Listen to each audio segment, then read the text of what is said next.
Du désert de la mort à soi, à la nouvelle naissance en Yeshua. N'oublie jamais tout le chemin que l'Éternel, ton Dieu, t'a fait parcourir pendant ces 40 ans dans le désert, afin de te faire connaître la pauvreté pour t'éprouver. Il a agi ainsi pour découvrir tes véritables dispositions intérieures et savoir si tu allais ou non obéir à ses commandements. Shalom à tous. Donc aujourd'hui, je veux témoigner de la gloire de Dieu, de la fidélité de Dieu. Je veux célébrer le Dieu d'Abraham, d'Isaac et de Jacob pour sa préscience. Le Dieu d'Abraham, d'Isaac et de Jacob qui m'a emmené dans un désert pour pouvoir traiter une partie de mon âme. L'année dernière, il m'a dit Lek Leka. Lek Leka, ça veut dire va-t'en. J'étais en métropole, j'avais en fait mon environnement, j'avais mes sécurités. Le Seigneur me dit pars.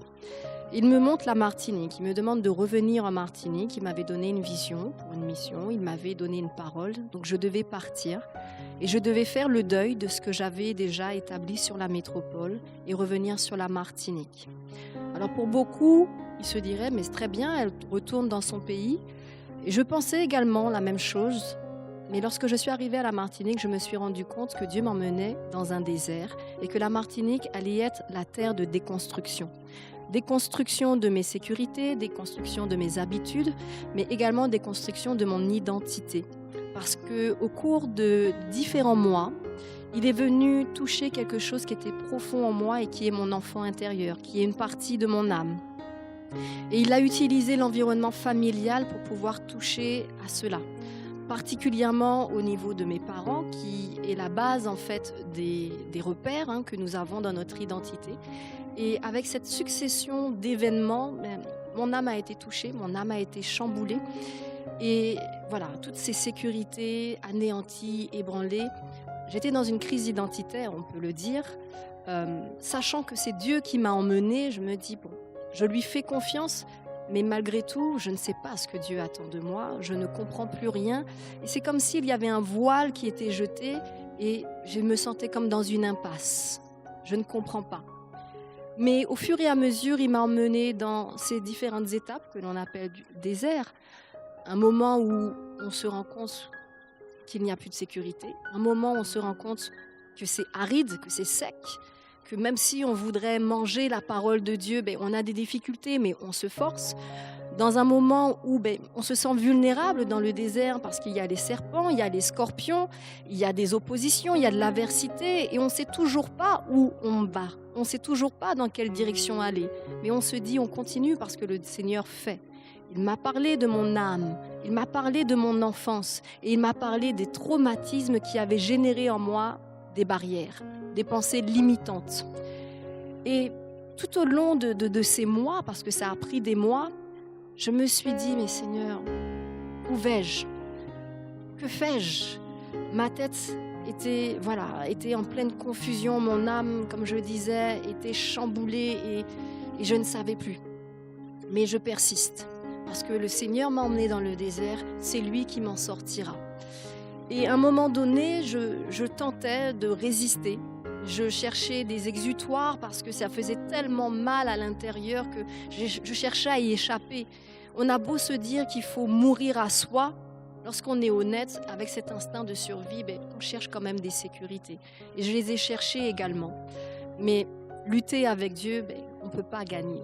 Donc à un moment donné, fatiguée, je me suis abandonnée. Je dis, Seigneur, fais. C'est toi seul qui sais. Attire-moi à toi, conduis mes pas. C'est toi seul qui peux faire. Je ne sais même pas ce que tu attends de moi. C'est trop douloureux. Et petit à petit, dans sa douceur, il a commencé à me parler de mon moi enfant, de mon enfant intérieur, de ce que j'ai pu forger en moi à cause de certains traumatismes de l'enfance. Et en grandissant, j'ai bâti ma personnalité dessus. J'ai bâti mon caractère dessus. Et puis, je me suis forgé des idéaux. Et puis, avec de l'assurance, ça devient des forteresses. Et on a des convictions, mais qui n'étaient pas en accord avec ce que Dieu veut. Et pendant ce désert, Dieu est allé en profondeur. J'avais de plus en plus mal parce que il faut aller dans les fondations, donc il faut creuser. Et donc, mois après mois, au travers de ces événements, dans ce cocon familial, il creusait, parce qu'il fallait aller dans les fondations. Et là, lorsqu'il a révélé toutes choses, il a pu dire maintenant on va rebâtir. Vous savez, lorsque vous comprenez ce qui se passe, lorsqu'il vous montre le point qui est à corriger, c'est comme une délivrance qu'il vous apporte au travers de la vérité. La parole déclare, vous connaîtrez la vérité et elle vous affranchira. Lorsqu'il m'a révélé le problème qui était enfoui depuis mon enfance, il a pu reconstruire. Il a pu m'amener à une nouvelle étape du désert. Il a pu me dire que je vis telle chose, telle limitation. Même dans ma croissance spirituelle, je pouvais avoir des dysfonctionnements à cause de tel élément. Et cet élément, c'est l'enfant intérieur qui devait être éduqué selon la base de la parole de Dieu. Et au cours du jeûne de 21 jours que nous avons perçu, il a mis cela en lumière. En marge de son enseignement, l'apôtre Maryse nous a dit un soir sur la plateforme, « Vous devez pardonner ceux qui vous ont offensés. Vous devez pardonner, il faut que vous grandissiez. » Et ça résonnait. Je dois grandir, oui, je dois grandir. Et le Seigneur m'a conduit dans la parole de Dieu, dans 1 Corinthiens 13, le verset 11, qui dit « Lorsque j'étais enfant, je parlais comme un enfant. Je pensais comme un enfant, je raisonnais comme un enfant. Devenu adulte, j'ai fait disparaître ce qui est de l'enfant. » Et le Seigneur me dit, c'est à toi maintenant de faire disparaître ce qui est de l'enfant. C'est ta responsabilité. Je t'ai montré, maintenant c'est à toi de faire disparaître l'indiscipline, la rébellion, toutes ces choses en fait qui étaient cachées. Elles n'étaient pas exprimées d'une manière forte, mais elles étaient là et elles m'empêchaient d'avancer. Et pendant 21 jours, il m'a conduit pas à pas dans sa parole pour me dire, vous savez, lorsque l'enfant, l'héritier est un enfant, il est placé sous des administrateurs et des tuteurs. Donc tant que mon âme d'enfant dominait, je ne pouvais pas hériter de toutes les promesses de Dieu. Et au fur et à mesure, il m'a transformée de l'intérieur pour qu'aujourd'hui, je puisse vivre sans limitation. Alors certes, il a utilisé le cocon familial et c'était nécessaire parce que notre identité, notre personnalité est basée sur ce socle. Mais aujourd'hui, il m'a dit maintenant, le Père, c'est moi. Donc, c'est moi qui vais t'éduquer au travers de la parole. Et je veux encourager tout un chacun à reconsidérer ces choses. Nous avons parfois des limitations, nous avons des pensées en fait limitantes parce que nous sommes formés et forgés par la société, par l'éducation que nous avons reçue, mais beaucoup par des traumatismes d'enfants.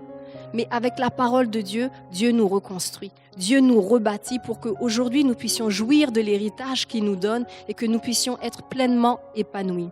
Et c'est ce témoignage que je voulais donner parce qu'au travers des enseignements que nous avons eus, notamment les 12 étapes du désert, j'ai pu voir que Dieu peut parfois nous amener dans des situations douloureuses, confusantes même, mais c'est pour notre bien.